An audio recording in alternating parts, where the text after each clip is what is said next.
সপ্তাহের ব্যবধানে খুচরা বাজারে পেঁয়াজের দাম কেজি প্রতি বেড়েছে ৩০ টাকা পর্যন্ত। ঠাকুরগাঁওয়ের পেঁয়াজের খবরাখবর জানবো, সেখান থেকে যুক্ত হয়েছেন সহকর্মী মঈনুদ্দিন তালুকদার হিমেল। তোলা ঠাকুরগাঁয়ের পাইকারি বাজারে এখন পেঁয়াজ প্রকার ভেদে ৮৫ থেকে ৯৫ টাকা বিক্রি হচ্ছে, যা খুচরা বাজারে দামটা একটু বেশি।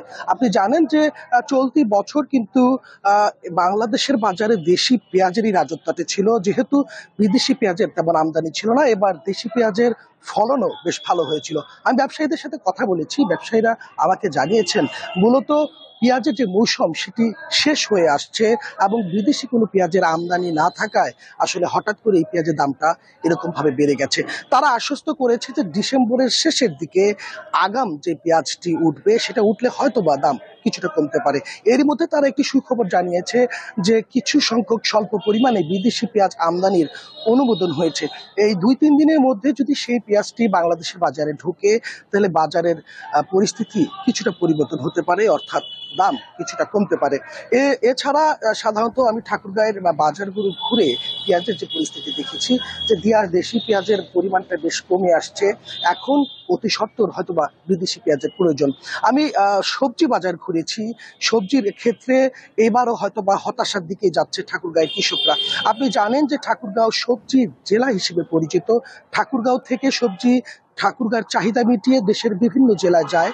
এতে করে ঠাকুরগাঁয়ের সবজির দামে কিন্তু সারা বাংলাদেশের দামের একটি প্রভাব রয়েছে। ঠাকুরগাঁতে যদি দামটা কম থাকে, এই প্রভাব হয়তোবা দেশের অন্যান্য জেলাগুলোতেও, ঢাকা সহ অন্যান্য জেলাগুলোতেও দেখা যায়।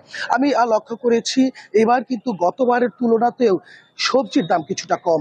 আমি সবজি বাজারে গিয়েছিলাম, আজ কয়থা বিক্রি হচ্ছিল ৫ টাকা কেজি, লাউ ছিল ৪ টাকা ৫ টাকা পিস। এদিকে ফুলকপি, বাঁধাকপি ২০ থেকে ২৫ টাকা।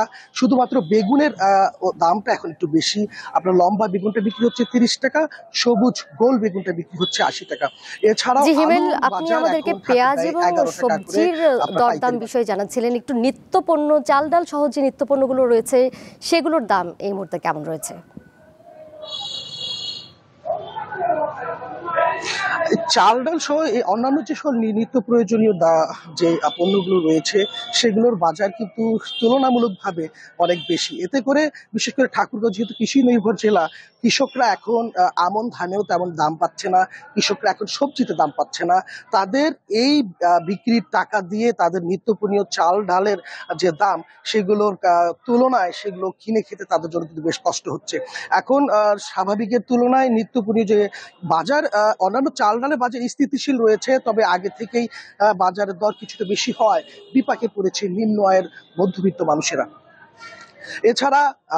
এছাড়া আমি লক্ষ্য করেছি ঠাকুরগাঁয়ের বিভিন্ন কৃষক শ্রেণী এখন তারা সরকারের কাছে আবেদন জানিয়েছে। তারা জানিয়েছে যে গতবার তারা সবজির আবাদ করে তেমন কোনো মুনাফা করতে পারেনি, অনেক ক্ষেত্রে তারা ক্ষতিগ্রস্ত হয়েছে। এবার যদি সবজির বাজার বাড়ানোর ক্ষেত্রে সরকারের কোনো ভূমিকা রাখা সম্ভব হয়, তারা সেই আবেদন এবার জানিয়ে রেখেছে। দোলা, আমাদের সাথে ঠাকুরগাঁও থেকে যুক্ত ছিলেন সহকর্মী মঈনুদ্দিন তালুকদার হিমেল।